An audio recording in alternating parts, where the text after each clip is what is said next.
Race 3 is the Cazoo Diomed Stakes, run over 1,700 metres. It's a Group 3 race, and we'll have a look at the runners and riders for 2021. Well, we've got 9 of them in there, and one we have to pick out, of course, is the top-rated horse in the race. That's dear old Century Dream, who now at the ripe old age of 7 is going to be a popular selection on Saturday. We'll get straight into him and have a look at him at the back end of last year. Century Dream now, I think it might be fair to say that the softer underfoot conditions you see that day, they are generally his mantra. He's better on a softer underfoot, softer surface when others perhaps struggle. He doesn't. He is a dual winner of this race, though, when, of course, it was staged 1 year at Newbury. Absolutely. And I think you're on the right track as regards ground. He did handle faster ground early in his career.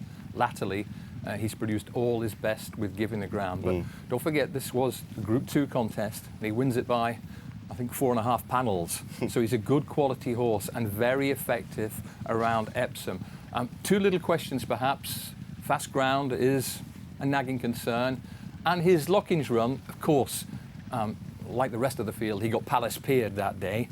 But he was Palace-Piered by a long, long way. It's not like him to run a clunker like that. So there are 1 or 2 little reservations about this fella, despite the fact that he's top-rated.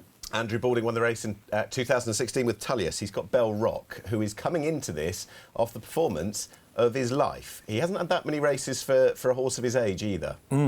It's interesting that all his 3 wins have been at Newmarket. So going in a straight line with a stiff finish is very suitable for him.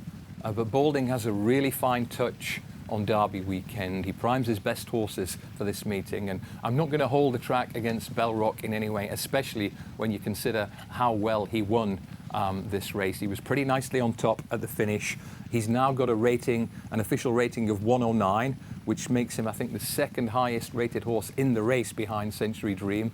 So fitness, not a problem. Current form, he's bang on his game at the moment. Yes. The only question is Epsom, and given that Andrew Balding does so well at this meeting and in this race, I have to think that we can expect another bold run. I think it's a big run for Bell Rock we're going to see on Saturday. We ought to have a look at Maximal, who is a very, very well-bred 3-year-old. Now, time has told, this day at Newbury, back on the 16th of April, he bumped into one, and this was, of course, over 2,000 metres, so a bit further, but he bumped into Hurricane Lane, who is a leading chance for the Derby. As mentioned, he's very well-bred. He also has big race entries looking ahead at his future profile. He's got a terrific pedigree, and Trent's followers will say, hang on guys, 3-year-olds don't win this race. And that's true. Nothing in the last 20 years for the 3-year-olds, but very few running the race. Yes. If Sir Michael Stout thinks he's good enough for this race, I'm certainly not going to disagree. And I think that he just got outstayed, but what I believe to be is a really good horse in Hurricane Lane. He comes clear of the remainder. He went on from here. Connections persevered at 1.25 miles, and he probably came up against another good 3-year-old in El Drama at Chester. I've no doubt whatsoever that he's going to be highly effective back at this shorter trip.